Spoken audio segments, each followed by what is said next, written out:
नमस्कार, बीडीएमएल online classes में आपका स्वागत है। आज हम सूरदास के बारे में पढ़ेंगे। सूरदास के कुछ पद जो हमारे सिलेबस में लगे हुए हैं उनको हम पढ़ते हैं।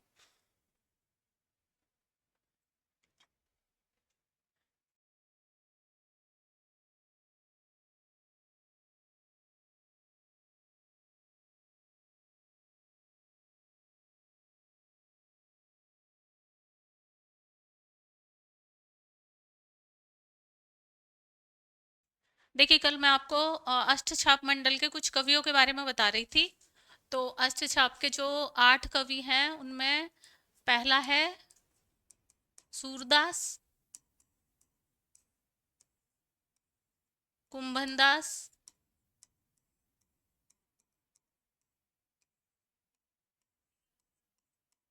कृष्णदास, परमानंद दास। परमानंद दास। तो ये तो हैं 4 शिष्य वल्लभाचार्य जी के, वल्लभाचार्य के। ठीक है। फिर इसके बाद 4 शिष्य और हैं जो विट्ठलाचार्य जी के हैं, विट्ठलनाथ जी के। जिसमें पहला है छीत स्वामी,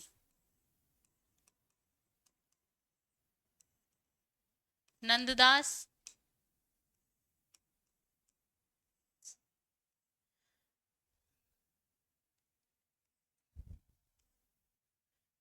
छीत स्वामी, नंददास,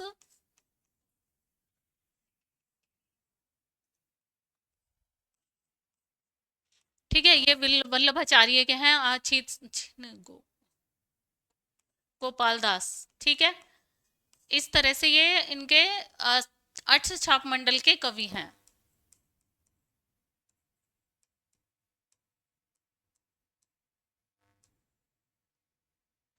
ठीक। इसके बाद ये जो पद है इसको हम देख लेते हैं। संदेशो देव की सो कहियो, हो तो धाय तिहारे सुत की मया करती नित रहियो। यद्यपि टेव जानती तुम उनकी, तऊ मोहि कही आवे। प्रातः ही उठत तुम्हारे कानहि, माखन रोटी भावे। तेल उबटनो अरु तातो जल, देखत ही भजी जाते। जोई सोई मांगत सोई सोई देती, क्रम क्रम करी के निहाते। सूर पथिक सुनि मोहि रे, निदिन बड़ियो रहत उर सोच। मेरो अलक लड़े तो मोहन हुए करत संकोच। अब देखिए इसमें क्या है। आज जब श्री कृष्ण मथुरा चले जाते हैं तो जो देवकी के लिए है ना, यशोदा देवकी के लिए एक संदेश भिजवाती हैं। वो कहते हैं कि मेरा कृष्ण पता नहीं कैसे रह रहा होगा, उसकी जो आदतें हैं उनके बारे में यशोदा भली भांति जानती थी। तो वो यशोदा देवकी के पास एक संदेश भेजती हैं ताकि श्री कृष्ण को कोई परेशानी नहीं हो मथुरा में और वो अच्छे से वहां पर रह लें। तो इसलिए वो उनको ये संदेश भेजती है। फिर वो कहती है संदेशो देव किसो कहियो। तो संदेश वाहक जो भी होता है उनसे वो कहते हैं कि मतलब उद्धव आता है, उद्धव से ही कहती हैं। जैसे उद्धव जब गोपियों के लिए जो निर्गुण ब्रह्म का जो संदेश लेकर के आते हैं श्री कृष्ण का, तो उस वक्त वो सबसे मिलते हैं। मथुरा के जितने भी लोग हैं जो श्री कृष्ण से जुड़े हुए थे, तो सबसे वो मिलते हैं। तो क्या होता है कि गोपियों से भी मिलते हैं और उसके बाद वो यशोदा से मिलते हैं। तब यशोदा उनसे कहती है कि तुम जा करके, सॉरी, हाँ, यशोदा देवकी से जाकर के संदेश कहने के लिए उद्धव से कहती हैं। तो कहती है संदेशो देवकी सो कहियो, कि देवकी से जाकर के ये संदेश मेरा सुना देना। हो तो धाय तिहारे सुत की। अब वो कहती है हो यानी मैं हूं, तो कहती है मैं तो धाय यानी पालने वाली ही हूँ। धाय माँ होती है ना, पालने वाली। तिहारे यानी तुम्हारे सुत की, कि मैं तो तुम्हारे सुत को केवल पालने वाली हूँ, जन्म देने वाली तो तुम ही हो। मया करती नित रही हो, कि मेरे पुत्र पर तुम क्या है, सदैव अच्छी दृष्टि बनाए रखना या उस पर दया करते हुए रहना। ठीक है। यानी उसको किसी बात पर, किसी गलती पर डांटना मत। मैं चाहे क्या हूँ, पालने वाली एक धाय माँ हूँ, लेकिन तुम तो उसकी जन्मदात्री हो, तो उस पर कृपा कर बनाए रखना, उस पर दया बनाए रखना। यद्यपि टेव जानती तुम उनकी। अब वो कहती हैं कि यद्यपि तुम उसकी आदत को जानती हो। टेव मीन्स आदत। तहु मोहि कही आवे, तब भी मुझे क्या है, कहना पड़ रहा है तुमसे। तो मीन्स तब भी मुझे ये कहना, मतलब बार बार ये कहने का मन कर रहा है कि मैं तुमसे उसकी आदतों के बारे में बता दूं। फिर वो कहती है प्रातः ही उठत तुम्हारे कान ही माखन रोटी भावे। अब वो उद्धव से कहती है कि तुम देवकी से जाकर के कहना कि प्रातः जब श्री कृष्ण सो करके उठते हैं तो सबसे पहले पहले उन्हें क्या चाहिए होता है, प्रातः ही यानी सुबह उठते ही उनको क्या है, माखन रोटी खाने की आदत है। उनको माखन रोटी बहुत पसंद है और सुबह उठते ही उन्हें माखन रोटी चाहिए होता है। तो वो कहती हैं कि तुम देवकी से कह देना कि जैसे ही श्री कृष्ण जाकर सोकर जागे तो उनको क्या है, माखन रोटी खाने को दे दी जाए। फिर आगे वो बोलती हैं तेल उबटनो अरु तातो जल देखत ही भजी जात। आगे वो कहती हैं कि खाना खाने के बाद फिर जब उन्हें नहलाने का जब वक्त आता है तो श्री कृष्ण क्या करते हैं कि तेल और उबटन को देखकर ही भाग जाते हैं। तो वो कहती है तेल उपटन और तातो जल यानी गरम जल। कहती है तेल और उपटन, जैसे पहले अब तो हम क्या है, साबुन का यूज में लेते हैं ना नहाने के लिए, लेकिन पहले क्या उपटनों को लगाया जाता था, साबुन तो उस वक्त होती नहीं थी। तो वो कहती है तेल उपटन और गरम जल को देखते ही वो क्या है, भाग जाते हैं श्री कृष्ण। फिर अब वो कहती हैं आगे,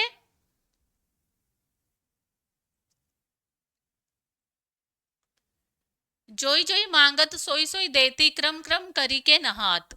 अब आगे वो कहते हैं कि जोई जोई मांगत यानी जो जो भी वो मांगते हैं वो मैं उनको दे देती थी, है ना। जैसे कई बार क्या है, जब बच्चा कोई काम मतलब नहीं करना चाहता तो हम क्या है उसको प्यार से बहाने से उसको कोई कोई चीजें दिखाते हैं, जैसे है ना कोई खिलौना दिखा दिया, तो इस तरह से बहाने से उससे वो काम करवाते हैं, चाहे खाना खिलाना हो चाहे नहलाना हो। तो वो कहती है कि वो क्या बार बार भाग जाता था जब मैं उसे नहलाती थी। तो फिर वो जो भी मांगता था, जोई जोई मांगत यानी श्री कृष्ण जिस भी वस्तु को मांगते थे, जिस भी वस्तु को मांगते थे सोई सोई मैं उस वस्तु को उनको देती थी। क्रम क्रम करके निहात, और क्रम से मतलब एक के बाद एक क्रम से उसको नहलाती थी, तभी वो नहाते थे। यानी पहले उनको है ना बटना लगाया, फिर उसके बाद तेल और बटना मतलब मिला करके उनके लगाया, फिर उन्होंने किसी चीज की डिमांड कर दी, मांग लिया खिलौना तो वो उनको दिया, फिर उसके बाद उन पर जल डाला, इस तरह से क्रम से उनको नहलाती थी। फिर है सुर पथिक सुनी मोही रेनी दिन बड़ियो रहत उर सोच। अब वो कहती हैं, सूरदास जी कहते हैं कि पथिक सुनो, पथिक कौन है, या उद्धव कि है उद्धव सुनो, मोही रेनी दिन बड़ियो रहत उर सोच, कि मुझे दिन रात, रेनी दिन दिन रात मेरे हृदय में एक ही बात रहती है कि है ना श्री कृष्ण वहां पर मेरे बिना कैसे रहते होंगे, और साथ ही मेरो अलग लड़े तो मोहन हुए वे करत संकोच। वो कहते हैं कि मेरा जो प्यारा सा लाडला मोहन है वो क्या है, कहीं संकोच बस चुप तो नहीं रह जाता या यशोदा से कुछ चीज नहीं मांग पाता हो। तो इसलिए है ना तुम जा करके कह देना ये देवकी से कि भाई वो जो भी चीजें श्री कृष्ण को पसंद है वो सब चीजें उनको दें और इस प्रकार से नहलाएं और ऐसे ऐसे उनका ध्यान रखें। तो वो कहती है कि जो मेरा मोहन है, मेरा लाडला कृष्ण है, वो क्या संकोच करता है, शर्म करता है किसी चीज को भी मांगने में। तो देवकी से कहना कि वो उनका ध्यान रखें। ठीक है, अब इसमें अलंकार देख लेते हैं।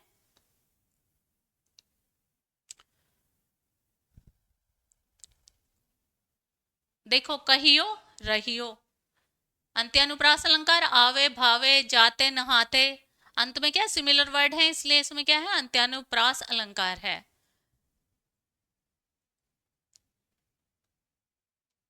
माखन और रोटी में क्या है, योजक चिन्ह आ गया इसलिए द्वंद्व समास है, माखन और रोटी।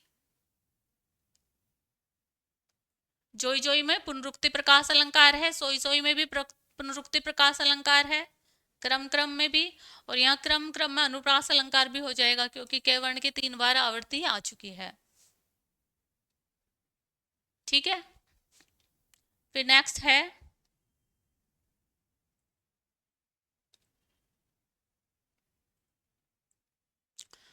हमारे हरि हारिल की लकड़ी मनवच क्रम नंद नंदन सो उर यह दृढ़ करी पकरी, जागत सोवत सपने सो तुख कान्ह काना जकरी, सुनत ही जोग लगत है ऐसो अली ज्यों करऊ करुई ककरी, सोई व्याधि हमें ले आए देखी सुनी न करी, यह तो सूर तिन्ह ले दीजे जिनके मन चक्री। अब देखिए इसमें क्या बता रहे हैं सूरदास जी, ये राग सारंग से लिया गया पद है, मतलब जो गाने के लिए जो शैलियां होती हैं उसमें ये राग सारंग है। तो इसमें ये कह रहे हैं हमारे हरी हारिल की लकड़ी, यानी उद्धव हैं। अब क्या है, पहले वो यशोदा के पास गए थे, अब वो किनको समझाने आए हैं, गोपियों को समझाने आए हैं। तो देखिए इसकी कथा क्या है, इस प्रकार से है कि श्री कृष्ण जब मथुरा चले जाते हैं तो पीछे से जो सारे जो वृंदावन वासी हैं, राधा है, गोपियां हैं, यशोदा हैं और गांव वाले ग्वाले हैं, ग्वालिन हैं, वो सब क्या है, श्री कृष्ण के वियोग में बहुत दुखी हो जाते हैं।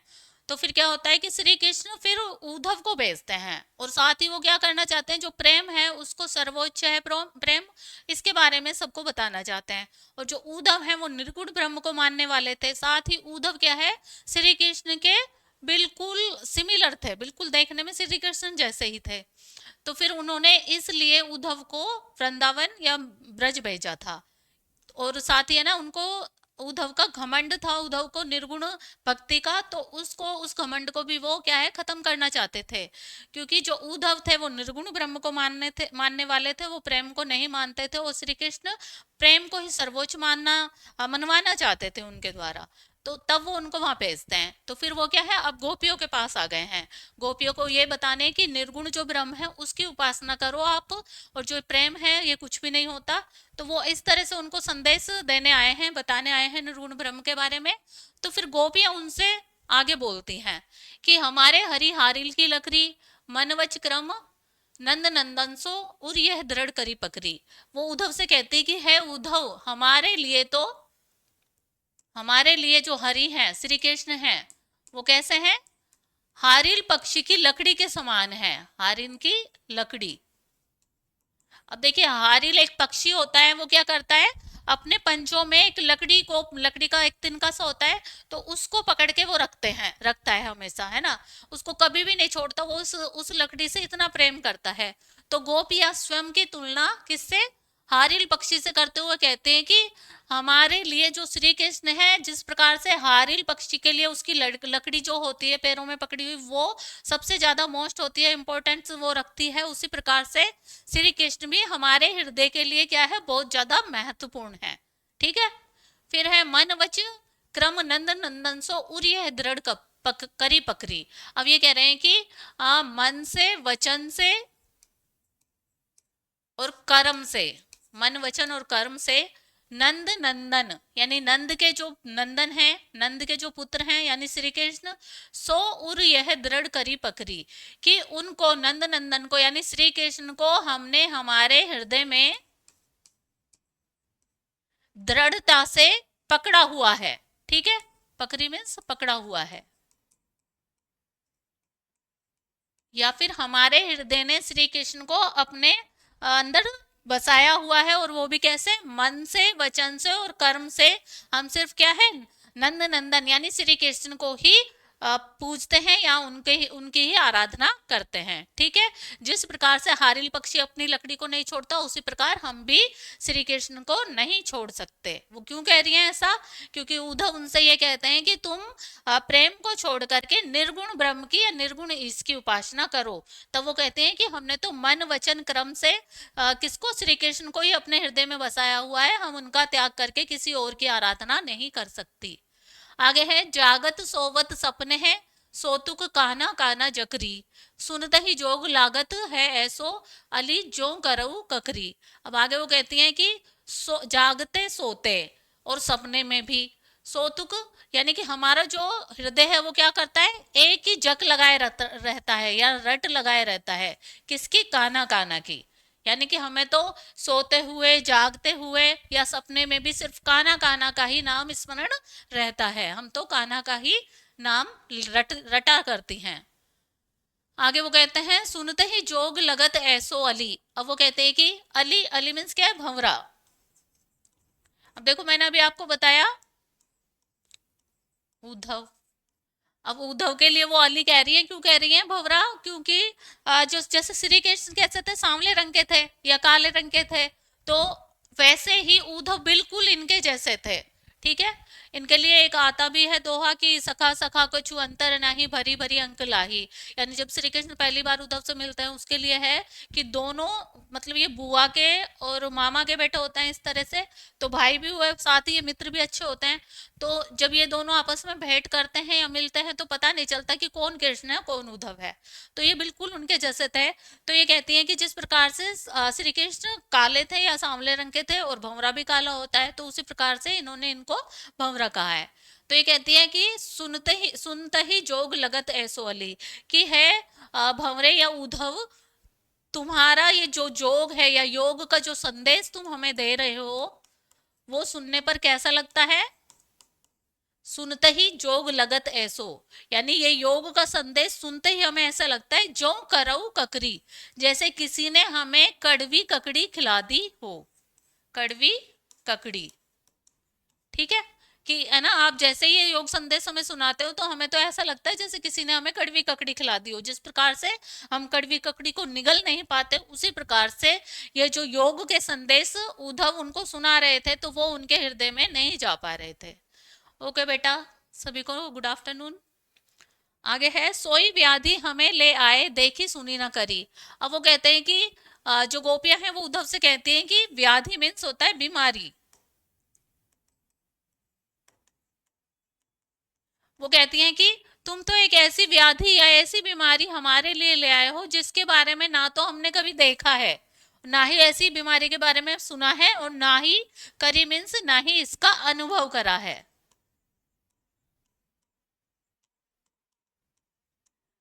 तो ये कहते हैं कि ये तो एक ऐसी बीमारी हमें अनुभव हो रही है, लग रही है जैसे जिसके बारे में हमने ना तो कभी इसमें पास्ट में हमने ना तो कभी सुना है, ना ही ऐसी बीमारी के बारे में देखा है किसी व्यक्ति को, ना ही हमने स्वयं इस बीमारी को अनुभव किया है। फिर आगे वो कहती हैं,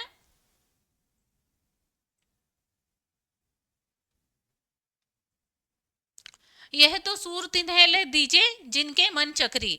आगे गोपियां सूरदास, सॉरी, आगे गोपियां उद्धव से कहती हैं, तो सूरदास जी कहते हैं कि तिन्हे ले दीजे, यानी कि उनको, ये जो व्याधि है इसको उनको दे दो,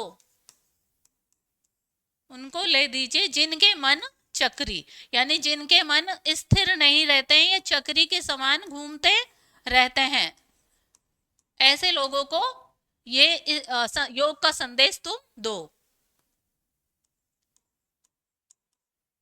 जिनका मन स्थिर नहीं रहता उन लोगों को ये तुम योग का संदेश दो, क्योंकि वो क्या है, जैसे कई लोग होते हैं ना, वो कभी कृष्ण की उपासना कर रहे हैं, फिर कुछ टाइम बाद कोई उन्हें कह देता है कि नहीं, मतलब इच्छाओं की पूर्ति के लिए ही हम क्या करते हैं, भगवान की आराधना वगैरह किया करते हैं। तो ये कहते हैं कि जैसे है ना, कुछ लोग होते हैं श्री कृष्ण को भजते हैं, कुछ राम को भजते हैं, कुछ हनुमान को भजते हैं, तो ये कहते हैं कि ऐसे लोग जो है ना एक आराध्य में अपना ध्यान नहीं लगाते, उनका मन कैसे होता है, चक्री के समान होता है, यानी घूमता रहता है चारों तरफ।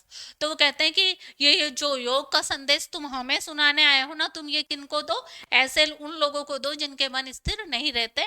हमने तो हमारा जो मन है उसको एकमात्र श्री कृष्ण को समर्पित कर दिया है और हम श्री कृष्ण की ही आराधना करते हैं। हमें ये जो निर्गुण ब्रह्म है इसके बारे में हमें मत बताओ, हम इन्हें नहीं जानते। ठीक है, इसके बाद इसमें अलंकार देख लेते हैं। हमारे हरिहारिल की लकड़ी है वर्ण की आवर्ती हुई है, तो इसमें क्या है, अनुप्रास अलंकार है। साथ ही इसमें उपमा अलंकार भी है, क्योंकि हारिल की लकड़ी से गोपियों ने स्वयं की तुलना की है। फिर है मन वचन क्रम नंद नंदन सो पकरी, पूरे में क्या है, अनुप्रास अलंकार है। सोवत सपने सो, यहाँ पर भी क्या है, 3 बार से वर्ण की आवृत्ति हुई है, अनुप्रास अलंकार है। काना काना में पुनरुक्ति प्रकाश अलंकार है। और क्या है, कड़वी ककड़ी से उदाहरण दिया है तो उदाहरण अलंकार भी है। सोई व्याधि हमें ले आए, ठीक है। यहाँ पर ये क्या है, मन चक्री होना, एक क्या बोलते हैं उनको, मुहावरा है, ठीक है। इसके बाद है राग सारंग का ये पद है, तो इसमें भी क्या है, गोपियां निर्गुण ब्रह्म के बारे में ही इनसे बातें कर रही हैं कि निर्गुण कौन देश को बासी, मधुकर हंसी समझाए सोहदे बूझती साच न हासी, को है जनक जननी को कहियत, कौन नारी को दासी, कैसो वरन वेश है कैसो, कही रस के अभिलाषी, पावे गो पुण्य कियो आपनो जोरे कहे गो गासी, सुनत मोन है रयो ठग्यो सो, सूर सबे मति नासी। अब देखिए इसमें भी क्या है, गोपियां उद्धव से बातें कर रही हैं निर्गुण ब्रह्म के बारे में। तो वो जब उद्धव उनसे कहते हैं कि भाई तुम है ना श्री कृष्ण की उपासना, इनका ध्यान छोड़ करके क्या करो, निर्गुण ब्रह्म की उपासना करो, उनका कीर्तन करो, भजन करो। तो वो ये कहते हैं, गोपियां उनसे कहती हैं उद्धव से कि निर्गुण कौन देश को वासी, कि है उद्धव ये जो तुम निर्गुण ब्रह्म के बारे में हमें बता रहे हो, ये जो तुम्हारा ईश्वर है निर्गुण, निर्गुण जो ईश्वर है ये किस देश का वासी है। ठीक है, यानी तुम्हारा ये जो ईश्वर है ये किस देश में रहता है, कौन से देश का निवासी है। अब देखिए क्वेश्चन मार्क है तो इसमें क्या है, प्रश्न शैली है, ये प्रश्न पूछा जा रहा है। फिर है मधुकर हंसी समझाए सोहदे बूझती साच न हंसी। अब वो कहती है कि न हंसी यानी हम तुमसे मजाक नहीं कर रही हैं, हम मजाक नहीं कर रहे हैं, बूझती हैं, बूझती साच यानी हम तुमसे सत्य जानना चाहती हैं, सत्य में हम तुमसे ये जानना चाहती है कि ये जो निर्गुण ब्रह्म है ये कहाँ रहता है, किस देश का वासी है। वो कहती है मधुकर, मधुकर भी किसको बोलते हैं, भंवरे को, भंवरे या उद्धव को। क्या है इसमें श्लेष अलंकार है क्योंकि दो अर्थ निकल रहे हैं इसके एक ही वर्ड के। तो कहते हैं उद्धव हंसी समझाए सौदे बूझती, कि हम तुम्हें कसम देकर पूछती हैं, कसम देकर बूझती यानी पूछती हैं, सत्य कहो, हम तुमसे मजाक नहीं कर रही हैं, कि आप हमें समझाओ, हंसो मत, ये बताओ कि ये जो निर्गुण ब्रह्म है वो किस देश का निवासी है। आगे है को है जनक जननी को कहियत, कौन नारी को दासी।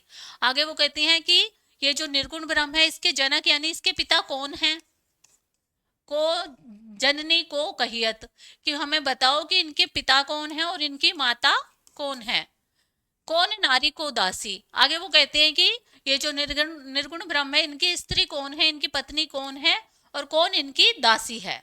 ठीक है, फिर है कैसो वरन वैसे है कैसो, कही रस के अभिलाषी। आगे गोपियां उद्धव से फिर पूछती हैं कि ये जो आपके निर्गुण ब्रह्म है उनका वर्ण कैसा है, वर्ण मीन्स रंग कैसा है, कैसो वरन वेश है कैसो, और साथ ही उन्होंने कैसी वेशभूषा वो धारण करते हैं,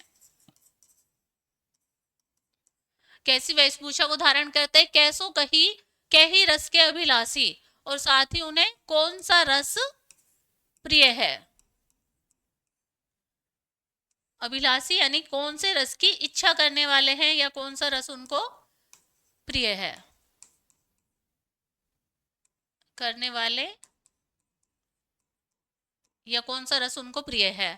पावे गोपनी कियो आपनो जोरे कहे गो गांसी। अब क्या है ये कहती हैं कि तुम क्या है हमें समझाने आए थे। गांसी मीन्स क्या होता है, जैसे हम क्या है किसी के लिए गांसी रख लेते हैं, यानी किसी के लिए हम अपने मन में कुछ दुर्भावनाएं रख लेते हैं और फिर उनसे क्या बदला लेना जैसे चाहते हैं, तो उस तरह से ये तो ये कहती है कि कहे गो गांसी यानी तुम हमसे अगर बदले की भावना से कुछ गलत कहोगे तो क्या होगा, पावे गो पुण्य कियो आपनो, यानी कि तुम्हें वही प्राप्त होगा, पावे को प्राप्त होगा दोबारा, क्यों यानी जो किया है, आपनो यानी जो भी कर्म तुमने किया है वो तुम्हें उसका फल वापस प्राप्त होगा। तो वो कहती है कि इसलिए तुम हमसे सोच समझकर ही कहना, बदले की भावना से मत कहना कि निर्गुण ब्रह्म कौन है। तो हम वो कहती हैं कि तुम अगर हमसे झूठ कहोगे तो तुम्हें इसका फल भी प्राप्त हो जाएगा। पावे को पुण्य क्यों आपनो, यानी जो भी कर्म तुम करोगे उसका फल तुम्हें अवश्य मिलेगा, इसलिए हमसे व्यर्थ में ही कुछ खरी खोटी मत कहना या फिर जला कटा कुछ मत कहना। सुनत मोन है रयो ठग्यो सो, सूर सबे मति नासी। आगे सूरदास जी कहते हैं कि इनकी गोपियों की इस तरह की बातें सुनकर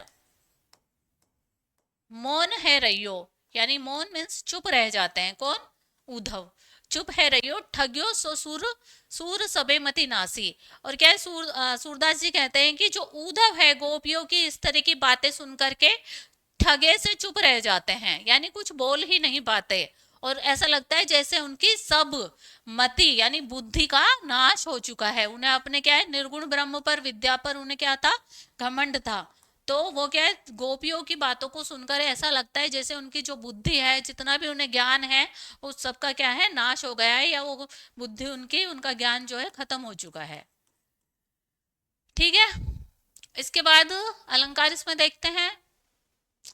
पूरे पद में क्या है, अनुप्रास अलंकार है, निर्गुण ब्रह्म की बारे में बातें की जा रही हैं। यहाँ श्लेष अलंकार है,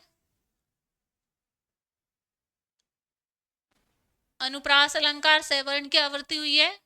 को कहियत कौन में भी अनुप्रास अलंकार है।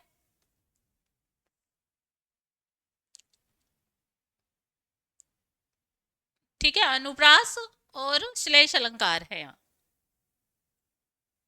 भाषा कैसी है इसकी, अवधि भाषा है।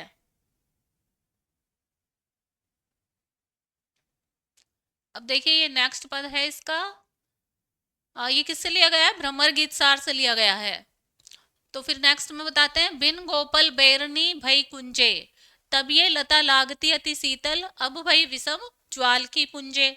वृथा बहती जमुना खग बोलत, वृथा कमल फूले अली गुंजे। पवन पानी घनसार संजीवनी, दधि सुत किरण भानु भई बुंजे। ए उधो कहियो माधव सो, ब्रह कदन करी मारत लुंजे। सूरदास प्रभु को मग जोवत, अखिया भई बरन जो गुंजे। अब देखिए इसमें क्या बता रही हैं, गोपियां कह रही हैं कि जो जैसे श्री कृष्ण है जब मथुरा चले गए थे, और गोपियां क्या थी, जो वृंदावन है, गोकुल है, या ब्रज के जो वन उपवन है, उनमें भटका करती थी।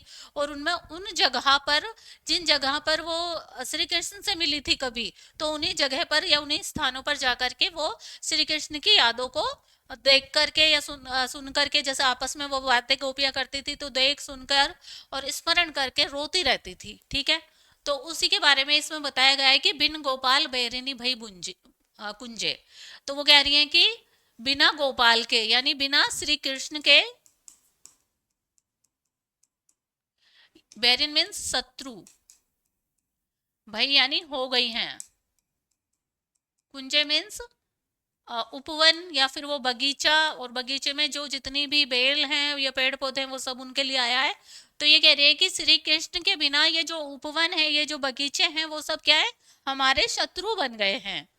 तब ये लता लागती अति शीतल। आगे गोपियां कहती हैं कि जब श्री कृष्ण हमारे साथ थे, तब ये लताएं कैसी लगती थी, बहुत अधिक शीतल लगती थी, यानी हमें ये बहुत अच्छी लगती थी और हमें शीतलता प्रदान करती थी।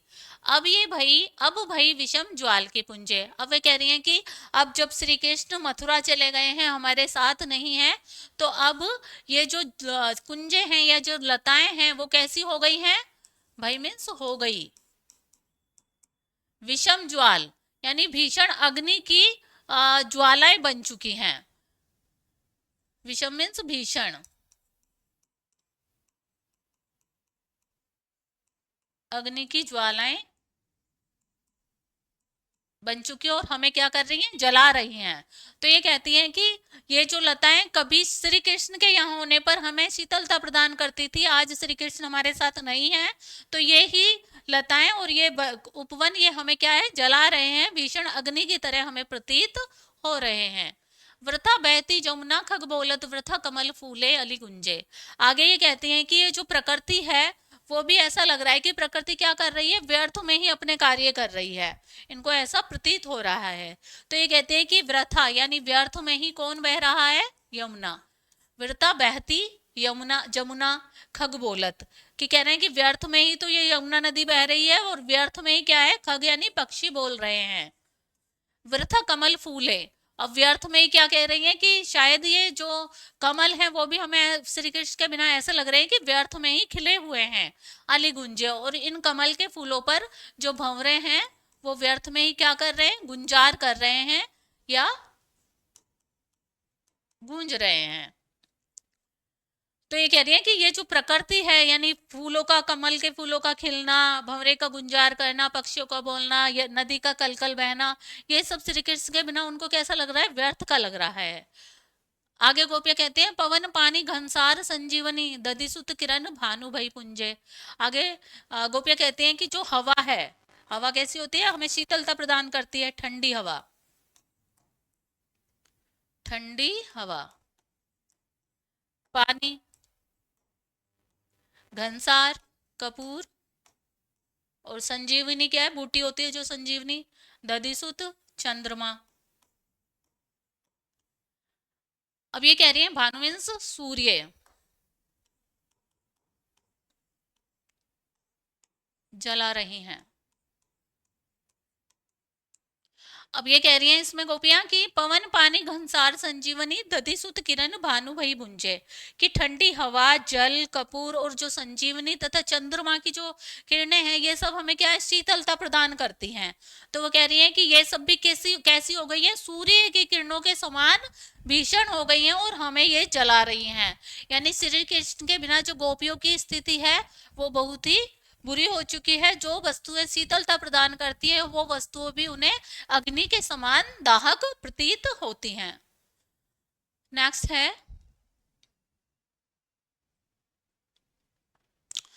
ए उधो कयो माधव सो बिरह कदन करी मारत लुंजे, सूरदास प्रभु को मगजोवत अखिया भई बरन जो गुंजे। आगे गोपियां उद्धव से कहती है कि हे उद्धव, हे उद्धव कहियो माधव सो, कि तुम जाकर के श्री कृष्ण से कहना, विरह कदन मरी करी मारत लूंजे, कि विरह रूपी जो विरह रूपी जो छुरी है, कदन मीन्स क्या होता है, छुरी।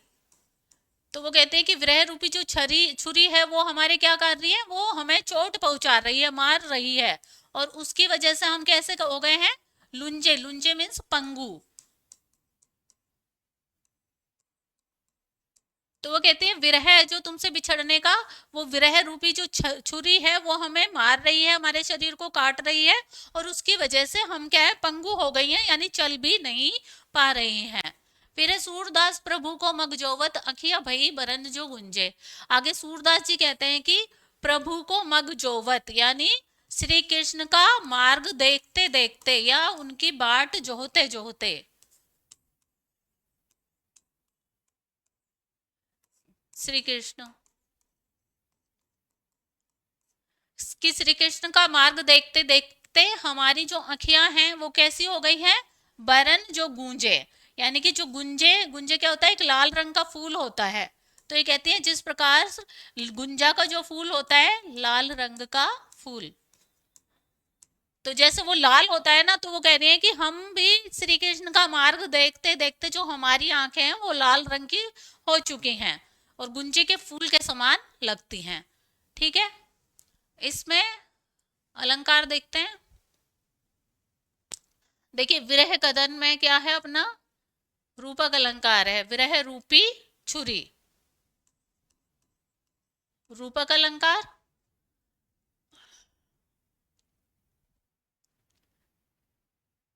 बिन गोपाल बरनी भई कुंजे, बेरिनी भई कुंजे। लता लगती में अनुप्रास अलंकार, यहां भी अनुप्रास अलंकार है, वृथा बहती। पवन पानी अनुप्रास, भानु भई बुंजे में भी अनुप्रास अलंकार है।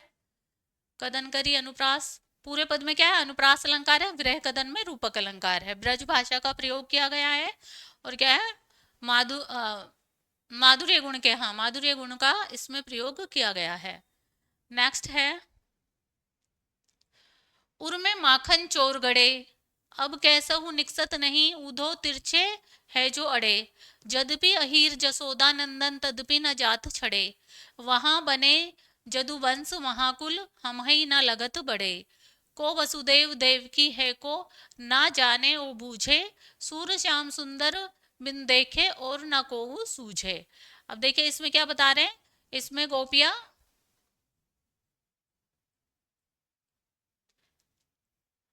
इसमें क्या है, गोपियां कह रही हैं कि जो श्री कृष्ण है वो इनके हृदय में किस प्रकार से बस गए हैं और उनके बिना ये नहीं रह पा रही हैं।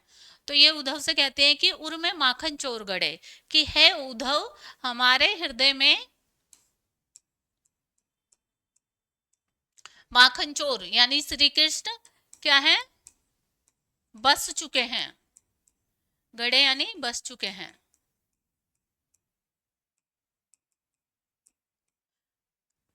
अब कैसे हूँ निकसत नहीं। अब वो कह रहे हैं कि जो श्री कृष्ण है वो तो हमारे हृदय में इस तरह से बस चुके हैं कि अगर कोई उन्हें निकालना चाहे तो भी नहीं निकाल सकता। तो कह रही है कि अब कैसे हूँ निकसत नहीं, कि अब ये कैसे भी नहीं निकल सकते। ऊधो तिरछे हैं जो अड़े, यानी वो कह रहे हैं कि जो श्री कृष्ण है जैसे वो खड़े होते हैं बांसुरी लेकर के, तो क्या है थोड़े से टेढ़े हो जाता है उनका शरीर है जो 3-4 जगह से क्या है मुड़ जाता है। तो उनकी जो छवि होती है उसको त्रिभंगी छवि बोला जाता है। ठीक है। तो वो कहते हैं कि इनकी जो त्रिभंगी या टेढ़ी जो छवि है वो हमारे हृदय में क्या है बस चुकी है, और वो टेढ़े हैं तो वो हृदय से नहीं निकल पा रहे हैं। जैसे टेढ़ी चीज कोई अगर किसी बर्तन में फंस जाती है तो उसे निकालना आसान नहीं होता, उसी प्रकार से ये टेढ़े होने के कारण क्या है हृदय में बिल्कुल अटक चुके हैं। तो ये कह रही है कि अब कैसे भी नहीं निकल सकते। तिरछे है जो अड़े, यानी तिरछे होकर के ये टेढ़े होकर के अड़ चुके हैं। ठीक है, और अभी हमारे हृदय से नहीं निकल पा रहे। यद्यपि अहीर जसोदा नंदन तदपि न जात छड़े। अब ये कह रहे हैं कि यद्यपि ये जो श्री कृष्ण है वो किस जाति के हैं, अहीर जाति के हैं। जसोदा नंदन यानी यशोदा के पुत्र हैं। तदपि न जात छड़े, तब भी, तब भी ये हमसे छोड़े नहीं जाते, छोड़े नहीं जाते। ठीक है। फिर है वहां बने जदुवंश महाकुल। अब ये कह रहे हैं कि जो मतलब जैसे श्री कृष्ण जब ब्रज में रह रहे थे तो क्या थे, अहीर जाति के ग्वाले ही थे, यानी बहुत ऊंचे पद पर नहीं थे। ठीक है। तो अब ये कह रही हैं कि एक छोटे से ग्वाले ही थे तब भी हम इन्हें नहीं छोड़ पा रहे हैं। अब वो कह रही हैं वहां बने जदुवंश महाकुल, हम ही ना लागत बढ़े। अब वो कह रहे हैं कि वहां पर यानी मथुरा में, मथुरा जाने पर श्री कृष्ण क्या बन गए हैं, यदुवंशियों। यानी यदुवंश क्या था उस वक्त, एक बहुत बड़ा कुल माना जाता था, महाकुल माना जाता था। तो ये कह रहे हैं कि वहां मथुरा में वो यदुवंश के कुल के क्या है दीपक बन चुके हैं, फिर भी वो हमें बड़े नहीं लगते। यानी यहाँ पर एक छोटी सी जाति के ग्वाले मात्र थे तो भी हम उन्हें क्या है स्वीकार करती हैं, लेकिन अब अगर वो बड़े एक यदुवंश के राजा बन चुके हैं, एक बड़े कुल के दीपक बन चुके हैं, फिर भी हमें वो बड़े नहीं लगते हैं। फिर है को वसुदेव देव की है को ना जाने वो बूझे। अब वो कह रही है कि ये वसुदेव कौन है, देवकी कौन है। अब देवकी और वसुदेव कौन है, श्री कृष्ण के असली माता पिता हैं। तो वो कह रही है कि हम तो इन्हें नहीं जानते, और ना ही ना जाने, ना तो हम इन्हें जानते हैं और ना ही हम तुमसे बूझना चाहते हैं, मतलब ना ही हम तुमसे पता करना चाहते हैं कि ये कौन है। ठीक है। तो वो कहती है हमें कोई मतलब नहीं है वसुदेव कौन है देवकी कौन है, ना तो हम इन्हें पहले से जानते हैं और ना ही अब इनके बारे में जानना चाहते हैं। सूर्य श्याम सुंदर बिनु देखे और ना को सूझे। आगे सूरदास जी कहते हैं कि जो श्री कृष्ण हैं श्याम सुंदर उनको देखे बिना और न को सूझे, यानी कि जब तक हम श्री श्री कृष्ण को नहीं देख लेते, श्याम सुंदर को नहीं देख लेते, तब तक हमें कुछ भी नहीं सूझता है या कुछ भी अच्छा नहीं लगता है। ठीक है। अब इसमें क्या बताया गया है, इसमें गोपियां श्री कृष्ण के प्रति जो इनका एक निष्ठ प्रेम है, एक निष्ठ जो भक्ति है उसके बारे में वो बता रही हैं कि वो अब हम हमारे हृदय से उनको नहीं निकाल सकते। अलंकार में अनुप्रास अलंकार है।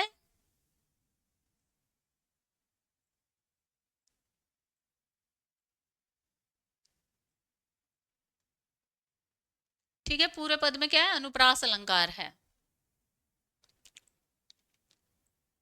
नेक्स्ट है ऊधो, ऊधो मन ना भय 10-20, एक हुतो सो गयो श्याम संग को अवराधे ईश। शिथिल भई सबहि माधो बिनु, जथा देह बिनु शीस। श्वासा अटकिरही असा आशा लगी, जीवही कोटि बरीस। तुम तो सखा श्याम सुंदर के सकल जोग के ईस, सूरदास रसिकन की बतिया पुरवो मन जगदीश। अब देखिए इसमें गोपियां क्या कह रही हैं कि ऊधो ऊधो को समझाते हुए कह रही हैं कि भाई जिस प्रकार से एक मन में एक ही प्रियतम रह सकता है, उस प्रकार से हमारा मन है, हम भी 10-20 मन हमारे नहीं है कि एक में निर्गुण ब्रह्म को बसा ले, एक में श्री कृष्ण को बसा ले। तो वो कहती है ऊधो मन ना भये 10-20, कि हमारा जो मन है वो 10-20 नहीं है, ठीक है, एक हूँ तो, यानी हमारा जो हृदय है वो कैसा है, एक ही है, एक ही था, ठीक है, एक हूँ तो सो गयो श्याम संग, यानी एक हमारा हृदय था, वो किसके साथ चला गया, श्याम के संग, श्री कृष्ण के संग चला गया। को अवराधईस, अब हम किस प्रकार से तुम्हारे जो ईश यानी जो निर्गुण जो ब्रह्म है उनकी आराधना किस प्रकार करें, यानी कि ये कह रही है कि जब अवराधे मीन्स आराधना, ये कह रही है कि जब हम किसी की आराधना करते हैं तो उसके लिए हमारा हृदय से उसका ध्यान करना या भजन करना बहुत जरूरी होता है। तो ये कह रही है कि मन 10-20 तो होते नहीं है, एक ही मन होता है, और वो हमारा जो मन था, हृदय था, वो श्री कृष्ण के साथ चला गया। तो अब जब हमारे पास हृदय ही हमारा नहीं है तो हम तुम्हारे ये निर्गुण जो ब्रह्म है उनकी आराधना कैसे करेंगे। फिर है शिथिल भई सभई माधो बिनु जथा देह बिनु शीस, ये कह रही है कि शिथिल भई सभई माधो, यानी कि हमारी जितनी भी इंद्रियां हैं वो कैसी हो गई हैं, स्थिर हो गई हैं। शिथिल भई सभी माधो बिनु जथा देह बिनु शीस, कि जिस प्रकार से देह के बिना, शरीर के बिना, ना शरीर बिना शीस के, जिस प्रकार शीश के बिना शरीर कैसा होता है, मृत प्राय होता है, ठीक है, मरा हुआ होता है, उसी प्रकार ये कह रहे हैं कि हम भी श्री कृष्ण के बिना ऐसे ही हो गए हैं, यानी हमारी जो इंद्रियां हैं, इंद्रिय शिथिल आएगा ये, इंद्रिय शिथिल भई सबही माधो बिनु, कि हमारी जो इंद्रियां हैं वो सारी कैसी स्थिर हो गई है बिना माधव के या बिना श्री कृष्ण के। तो वो कहते हैं कि जिस प्रकार से शरीर में जैसे शीश नहीं रहने पर वो मृत प्राय हो जाता है या मरा हुआ हो जाता है, उसी प्रकार से जो हमारी इंद्रियां, इंद्रियां कौन कौन सी होती है, 10 होती है, आंख नाक कान मुख जीभ और ये अपने हाथ पैर ये सब। तो वो कहते हैं कि ये किसी भी काम के नहीं रह गए हैं श्री कृष्ण के बिना, तो हमारा जो शरीर है कैसा हो गया, मृत प्राय हो गया है। फिर आगे वो कहते हैं श्वासा अट किरही आशा लगी जीव ही कोटि बरीस, अब ये कह रहे हैं कि हम फिर भी मतलब हमारा शरीर ऐसा है मृतप्राय, लेकिन जीव ही कोटि बरिस, बरिस यानी वर्ष, कोटि यानी करोड़ों, आशा, आशा है इनको कि श्री कृष्ण लौट करके आएंगे, ठीक है। इसी आधार पर अब ये क्या कह रहे हैं कि हमें एक आशा है कि जो श्री कृष्ण हैं वो कभी ना कभी तो मथुरा से वापस आएंगे। इसी आशा में जो हमारी श्वास है वो चल रही है, हमारी श्वास, ये जो हमारी सांस है वो चल रही है, और वो क्या है, अटकी हुई है इस शरीर में, और उसे आशा है कि कभी ना कभी तो श्री कृष्ण वापस आ जाएंगे, और इसी आशा के आधार पर हम क्या है, करोड़ों वर्ष भी जीना चाहती हैं, ठीक है, करोड़ों वर्ष भी हम इस मृत्यु के सागर में रहना चाहेंगे अगर श्री कृष्ण वापस आ जाएं तो, और हमें मतलब आशा है कि वो जरूर वापस आएंगे। आगे है, तुम तो सखा श्याम सुंदर के सकल जोग के ईस, आगे वो उद्धव से कहती है कि हे उद्धव, तुम तो श्री कृष्ण के क्या हो, सखा हो, श्री कृष्ण के मित्र हो, सकल जोग के ईस, साथ ही तुम क्या है, सर्वस्व यानी सब सारे जो जोग मीन्स एक तो है यहाँ पर मिलन और दूसरा है योग साधना, योग साधना या फिर ज्ञान, ठीक है। तो ये कह रही है कि तुम एक तो श्री कृष्ण के मित्र हो और साथ ही तुम्हें सारी जो साधना है, ये सारा ज्ञान है, जितना भी सर्वस्व संसार में जो भी ज्ञान है उसके तुम ज्ञाता हो, है ना। और दूसरा अर्थ क्या है इसका, कि तुम क्या मिलन के ज्ञाता हो, जोग मीन्स मिलना भी होता है। तो वो कहती है कि तुम अच्छी तरह जानते हो, ज्ञान का तुम्हें अच्छे से प्राप्ति है, तो वो कह रही है कि क्यों नहीं तुम हमारा मिलन श्री कृष्ण से करा देते, है ना, सकल जोग के ईस। तो फिर ये कह रही है कि तुम हमारा श्री कृष्ण से मिलन करा दो। सूरदास रसिकन की बतियां पूर्वो मन जगदीश, अब सूरदास जी कहते हैं कि रसिकन की बतियां, ये रसिकन यानी प्रेम भरी, गोपियों की ये जो बातें हैं श्री कृष्ण के प्रति प्रेम भरी जो बातें हैं उनको सुन करके वो क्या करती हैं, जो ईश्वर हैं उनको, अपने ईश्वर को ध्यान करने लग जाते हैं। कौन? उद्धव। वो मन ही मन, मतलब क्या है, श्री कृष्ण को, गोपियां हैं वो मन ही मन श्री कृष्ण को ही अपना आराध्य मानती हैं, तो उनकी बातें सुन करके जो उद्धव है वो भी क्या है, मन में अपने ईश्वर को ध्यान करने लग जाते हैं या स्मरण करने लग जाते हैं। ठीक है। श्याम संग में क्या है, अनुप्रास अलंकार है।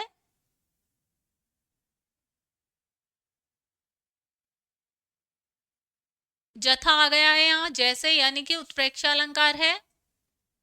यथा तथा, जो त्यों, उत्प्रेक्षा अलंकार होता है यहाँ।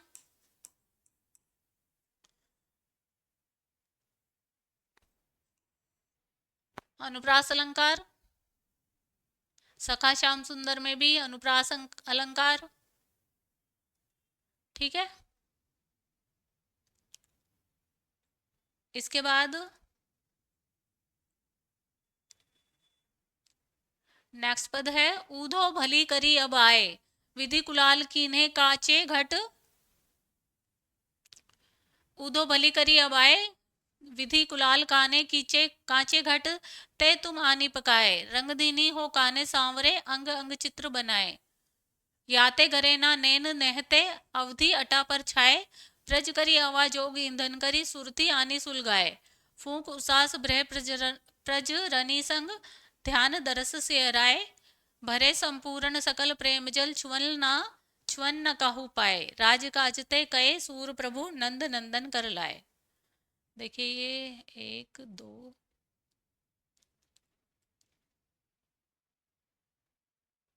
तीन पद रह गए।